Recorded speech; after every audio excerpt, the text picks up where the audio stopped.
విజయదశమి రోజు ప్రధాని నరేంద్ర మోదీ లాంఛనంగా ప్రారంభించిన తిరుపతి అంతర్జాతీయ విమానాశ్రయ సేవలు ఇవాళ్టి నుంచి అందుబాటులోకి వచ్చాయి.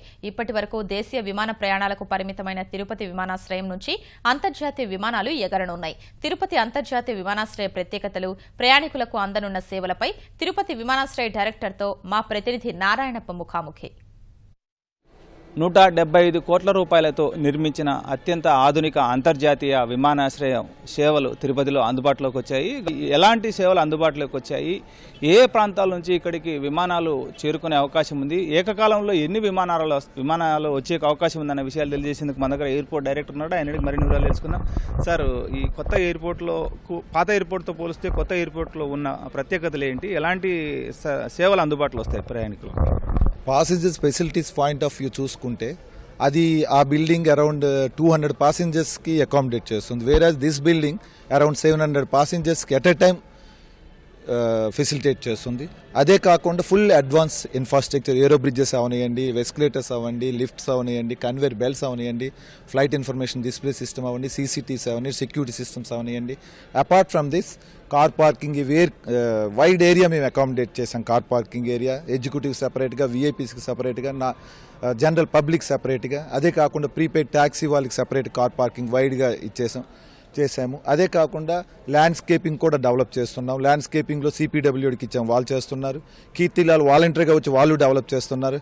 ఏ తరపున కూడా మేము డెవలప్ చేస్తున్నాం. ఇంకా ఫ్యూచర్ కూడా ఫర్దర్ ల్యాండ్స్కేప్ డెవలప్ చేయడానికి మేము కోషిష్ చేస్తున్నాం.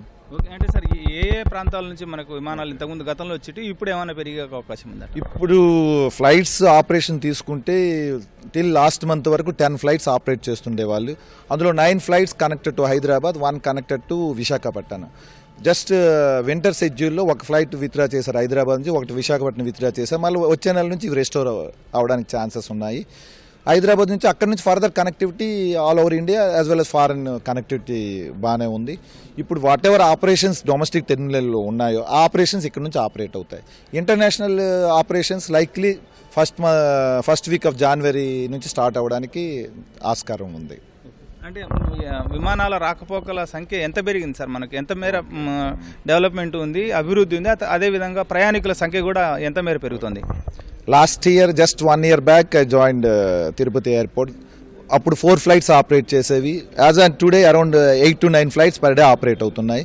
ట్రాఫిక్ ఫ్లో ఆల్మోస్ట్ 40% పెరిగింది లాస్ట్ ఇయర్తో కంపేర్ చేసుకుంటే. ఫ్యూచర్ అవుట్ సైడ్ డెవలప్మెంట్ చూస్తుంటే ట్రెమండస్ గ్రోత్ ఉండడానికి చాలా ఆస్కారం ఉంది. ఎందుకంటే చాలా ఎడ్యుకేషన్ ఇన్స్టిట్యూషన్స్ వచ్చాయి. అదే కాకుండా ఇండస్ట్రీస్ కూడా వస్తున్నాయి. సాఫ్ట్వేర్ ఇండస్ట్రీస్, సెల్ ఇండస్ట్రీస్ వస్తున్నాయి. కనుక వీఆర్ హ్యావింగ్ హోప్. అంటే అంతర్జాతీయ విమానాలు సర్వీసెస్ ఎప్పటి నుంచి ప్రారంభమయ్యే అవకాశం ఉంది, ఏ ప్రాంతాలకు నడిచే అవకాశం ఉంది?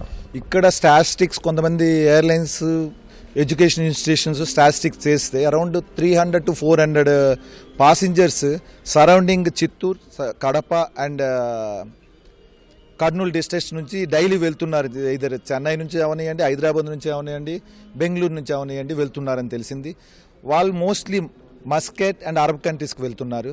ఆ స్టాటిస్టిక్ ప్రకారం తీసుకుంటే ఎయిర్ ఇండియా, మాకు తెలిసిందంటే ఎయిర్ ఇండియా వాళ్ళు హైదరాబాద్ నుంచి ఫ్లైట్ని ఇక్కడికి ఎక్స్టెండ్ చేయడానికి ఎఫర్ట్స్ పెడుతున్నారని తెలిసింది. సో మోస్ట్లీ అరబ్ కంట్రీస్కి ఆపరేట్ అవుతుంది ఫ్లైట్స్. అంటే ప్రయాణికులకు ఇంకా ఎలాంటి సౌకర్యాలు ఇక్కడ, వైఫై లాంటివి ఏంటి, ఎట్లాంటి? ఇక్కడ వైఫై ఫెసిలిటీ మేము ఇక్కడ అడ్వాన్స్ ఫెసిలిటీ ఎనేబుల్ చేసి, even prime minister last month 22nd open చేశారు ఫార్మల్ ఇనాగ్రేషన్. అప్పటి నుంచి వైఫై ఫెసిలిటీ ఇచ్చాము. అవి కాకుండా మీకు ఆల్రెడీ చెప్పాను, all facilities advance world class facilities మేము ప్రొవైడ్ చేసాం. ఇంటర్నేషనల్ ఫ్లైట్స్ వస్తే కస్టమ్స్, ఇమిగ్రేషన్ అవన్నీ రావాల్సి ఉంది. వాళ్ళకి కావాల్సిన ఇన్ఫ్రాస్ట్రక్చర్ అంతా ఇక్కడ ప్రొవైడ్ చేశాము. వాళ్ళు వచ్చి ఫర్దర్ ఎస్టాబ్లిష్ చేసుకోవాలి.